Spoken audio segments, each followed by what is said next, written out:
Ginning మిల్లర్లు CCI సీఎండీతో మంత్రి తుమ్మల చర్చలు సఫలమయ్యాయి. రేపటి నుంచి యథావిధిగా తెలంగాణలో పత్తి కొనుగోళ్లు జరగనున్నాయి. ప్రభుత్వం తరపున సహాయ సహకారాలు అందిస్తామని మంత్రి తుమ్మల హామీ ఇచ్చారు. త్వరలోనే అన్ని జిల్లాల్లో జిన్నింగ్ మిల్లులు ప్రారంభమవుతాయన్నారు.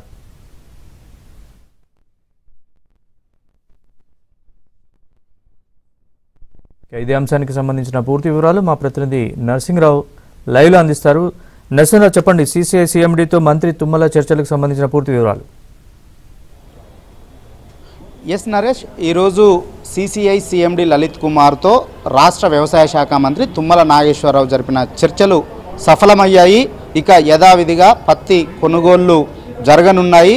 జిన్నింగ్ మిల్లులు యథావిధిగా జిన్నింగ్ మిల్లు ఓపెన్ కానున్నాయి. దీంతో ఇక రేపటి నుంచి అయితే యథావిధిగా పత్తి కొనుగోళ్ల ప్రక్రియ స్తంభించినటువంటి పత్తి కొనుగోళ్ల ప్రక్రియ పునః ప్రారంభం కానుంది. వాస్తవానికి సీసీఐ తీసుకొచ్చినటువంటి కొత్త నిబంధనలని వ్యతిరేకిస్తూ నిరసిస్తూ జిన్నింగ్ మిల్లర్లు నిన్నటి నుంచి బంద్ను పాటిస్తూ ఉన్నారు. ఈ నేపథ్యంలో పత్తి కొనుగోళ్లలో కొంత స్తబ్దత ఏర్పడింది. ఈ నేపథ్యంలో స్వయంగా మంత్రి తుమ్మల నాగేశ్వరరావు రంగంలోకి దిగారు. వాస్తవానికి గత వారం రోజుల నుంచే అంటే జిన్నింగ్ మిల్లర్లు సీసీఐ తీసుకొచ్చినటువంటి నిబంధనలని నిరసిస్తూ తాము సమ్మెలోకి వెళ్తాము, బంద్ను పాటిస్తామని చెప్పి గత కొన్ని రోజుల నుంచి చెప్తున్నటువంటి నేపథ్యంలో అప్పటి నుంచే తుమ్మల నాగేశ్వరరావు స్వయంగా రంగంలోకి దిగి సమస్య రాకుండా, రైతులకు ఇబ్బంది కాకుండా అవసరమైనటువంటి చర్యలకు ఉపక్రమించారు. అందులో భాగంగా జిన్నింగ్ మిల్లర్లతో నిరంతరం చర్చల్ని చేస్తూ వచ్చారు. వారి సమస్యల్ని తెలుసుకునేటువంటి ప్రయత్నం చేశారు. ఇక సీసీఐ తీసుకొచ్చినటువంటి నిబంధనలపై వాటిని సడలించాలని చెప్పి కోరుతూ కేంద్ర మంత్రులకు కూడా లేఖలు రాస్తూ వచ్చారు. ఈ నెల 12వ తేదీనే కేంద్ర వ్యవసాయ శాఖ మంత్రి శివరాజ్ సింగ్ చౌహాన్కి తుమ్మల నాగేశ్వరరావు లేఖ రాశారు. అంతేకాకుండా సెంట్రల్ టెక్స్టైల్స్ మినిస్టర్ గిరిరాజుకు కూడా వ్యవసాయ శాఖ మంత్రి తుమ్మల నాగేశ్వరరావు లేఖలు రాశారు.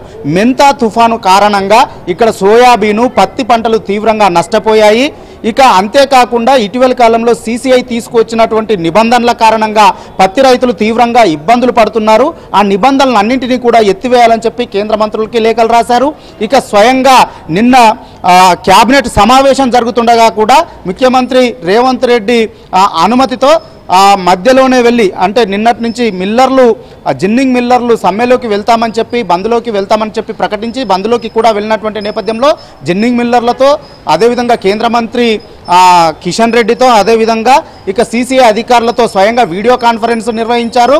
అంతేకాకుండా జిన్నింగ్ మిల్లర్లతో చర్చలు జరపడం కోసము, తమ సమస్యలు వినడం కోసము, ఇక్కడ వాస్తవాలను తెలుసుకోవడం కోసము రావాలని చెప్పి సీసీఐ సీఎండీని ఆహ్వానించారు. నిన్న స్వయంగా మంత్రి తుమ్మల నాగేశ్వరరావు ఆహ్వానం మేరకు ఈరోజు సీసీఐ సీఎండీ లలిత్ కుమార్ రాష్ట్రానికి వచ్చారు. మధ్యాహ్నం 12 గంటలకి సచివాలయంలో తుమ్మల నాగేశ్వరరావుతో భేటీ అయ్యారు. ఈ సందర్భంగా ఇక్కడ ఉన్నటువంటి సమస్యల్ని మంత్రి తుమ్మల నాగేశ్వరరావు లలిత్ కుమార్ దృష్టికి తీసుకువెళ్లారు. అందులో ప్రధానంగా ఈ జిన్నింగ్ మిల్లులకు సంబంధించి పత్తి కేటాయింపుల్లో L1, L2 అనేటువంటి నిబంధన తీసుకువచ్చి ఆ మేరకు L1, L2లుగా వర్గీకరించి ఆ మిల్లర్లకు మాత్రమే జిన్నింగ్కు అవకాశం ఇవ్వడం వల్ల ఇతర జిన్నింగ్ మిల్లర్ యజమానులు నష్టపోతున్నారు. ఒకటి, ఎక్కడైతే L1, L2గా వాళ్ళు గుర్తించి వాటికి అనుమతులు ఇచ్చారో అవి ఒక జిల్లాలో ఉంటే దాని పక్కనున్నటువంటి దూరంగా ఉన్నటువంటి జిల్లాల్లో L1, L2 ప్రమాణాలు కలిగినటువంటి జిన్నింగ్ మిల్లర్లు కనుక లేకపోతే వారు పత్తి కొనుగోలు అమ్ముకోవడం కోసము రైతులు పక్క జిల్లాలకు వెళ్లాల్సినటువంటి పరిస్థితి ఏర్పడుతుంది.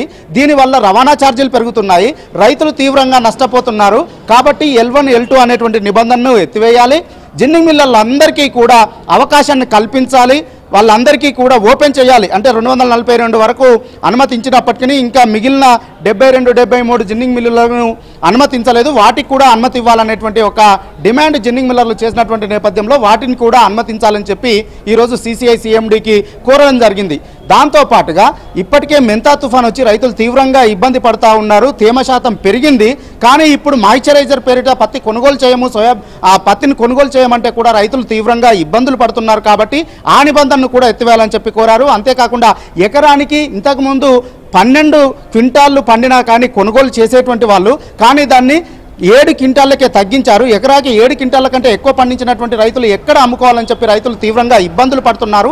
ఆ నిబంధనను కూడా తొలగించాలని చెప్పి విజ్ఞప్తి చేశారు. సో వీటన్నింటికీ కూడా సిసిఐ సిఎండి సానుకూలంగా స్పందించినటువంటి నేపథ్యంలో ఇక ఈ రోజుతో